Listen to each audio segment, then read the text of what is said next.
கருப்பு நினச்ச மாதிரி சேது குழந்தைய தூக்காமல் கடைசி வரைக்கும் அவங்க அப்படியே இருக்க, கடைசியாக மலர் வந்து தான் குழந்தைய தூக்குறாங்க. அது மட்டும் இல்லாமல் சேது இப்படி இருக்கிறத பார்த்துட்டு கருப்பு ரொம்பவே வருத்தப்பட, அதுக்கு மலரும் எங்கே போயிட போகிறாங்க, இங்கே தானே இருப்பாங்க, கண்டிப்பாக அவங்களோட மனசு மாறும்னு நம்பிக்கையோடு பேசிக்கிட்டு இருக்காங்க.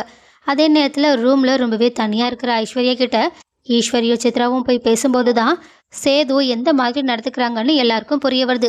இருந்தாலும் தமிழ்ச்செல்வி மேலேயும் குழந்தை மேலேயும் சேது ரொம்பவே கோவமாக இருக்கிறதுனால ரொம்பவே நம்பிக்கையோட ஈஸ்வரியும் நீ எதுக்கும் கவலைப்படாத, கண்டிப்பாக சேது உன்னை ஏற்றுப்பான்னு சொல்லிட்டு அவங்களுக்கு நம்பிக்கை சொல்லிக்கிட்டு இருக்காங்க. அதே மாதிரி தான் ராஜாங்கமே குழந்தைய தூக்கி சேதுக்கிட்ட கொடுக்கலான்னு பார்த்தாலும் சேது என்னால் இந்த குழந்தைய வாங்க முடியாது, என்னால் ஏற்றுக்கவும் முடியாது, இந்த குழந்தைய பார்க்கும்போதெல்லாம் எனக்கு தமிழ்ச்செல்வி ஞாபகம் தான் வருதுன்னு சொல்லிட்டு அவங்க முன்னாடி கோவமாக குழந்தைய வாங்காமல் போயிட்டு தனியாக நின்று குழந்தைய நினச்சி ஃபீல் பண்ணி அழுதுகிட்டு இருக்காங்க. அதே நேரத்தில் இன்னொரு பக்கம் வீட்டில் இருக்க தமிழ்ச்செல்வியும் கார் அரேஞ்ச் பண்ணுங்க, நான் அந்த பெரிய வீட்டுக்கு போயிட்டு என்னோட குழந்தைய தூக்கிட்டு வர போகிறேன்னு தமிழ்ச்செல்வி கோவத்தில் பேசிக்கிட்டு இருக்க. இதை பார்த்துட்டு அப்பத்தாவுக்கும் என்ன பண்ணுறதுனே புரியல.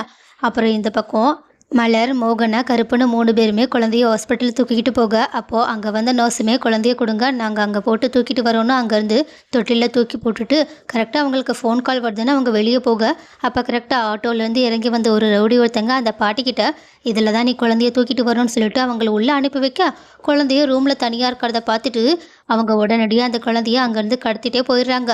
அப்போது ஃபோன் பேசி முடிச்சுட்டு ரூம்குள்ளே வந்த அந்த நர்ஸுமே குழந்தை இல்லாததை பார்த்துட்டு பதட்டத்தோட குழந்தைய காணும்னு சொல்லிட்டு வெளியே வந்து சொல்ல, கருப்பு அவங்க எல்லாரையுமே நாலு திட்டிட்டு இந்த விஷயத்த உடனடியாக சேதுவுக்கு கால் பண்ணி சொல்கிறாங்க. அப்போ இதை கேட்டு சேதுவும் செம்ம ஷாக்கிங்கோட உடனடியாக இந்த விஷயத்த குடும்பத்துக்கிட்டேயோ ராஜாங்கத்துக்கிட்டேயோ சொல்ல, இதை கேட்டுட்டு ஐஸ்வர்யா, ஈஸ்வரி, சித்ரான்னு 3 பேருக்கும் அப்பாடா அந்த குழந்தையோட தொல்லை முடிஞ்சிருச்சுன்னு சொல்லிட்டு சந்தோஷமாக இருக்குது. ஆனால் இப்போ தான் அதோட பிரச்சனையே சீரியஸ் ஆக போகுதுன்னு அவங்களுக்கு புரியவே இல்லை. ஏன்னா இப்போ தான் குழந்தை காணாமல் போனதுக்கப்புறமா தான் சேதுவுக்கு தான் குழந்தை மேலே இருக்க பாசம் எதை பற்றியுமே கவலைப்படாமல் வெளியவே வர ஆரம்பிக்குது. இதை பார்த்துட்டு ஐஸ்வர்யாவுமே அதிர்ச்சியில் உறைஞ்சி போய் தான் நின்றுக்கிட்டு இருக்காங்க. அதே நேரத்தில் அங்கே இருந்த ஈஸ்வரியும் இப்போ தமிழ்ச்செல்வி மேலே தான் எல்லா பழியையுமே தூக்கி போடணும்னு சொல்லிட்டு, எனக்கு தெரிஞ்சு அந்த தமிழ்ச்செல்வி தான் அந்த குழந்தைய தூக்கிட்டு போயிருப்பான்னு நினைக்கிறேன்னு சொல்லிட்டு அவங்க தமிழ்ச்செல்விக்கு தெரியாமல் தான் அப்போதான் குழந்தைய தூக்கிட்டு வந்த விஷயத்தையுமே சொல்லிடுறாங்க.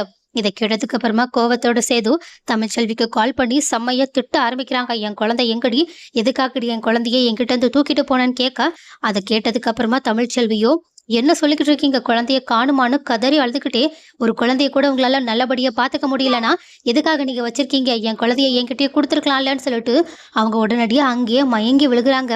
இதை கேட்டதுக்கு அப்புறமா சேதுவுக்கும் குழந்தை தமிழ்ச்செல்வி கிட்ட இல்லைன்ற உண்மை தெரிய வருது.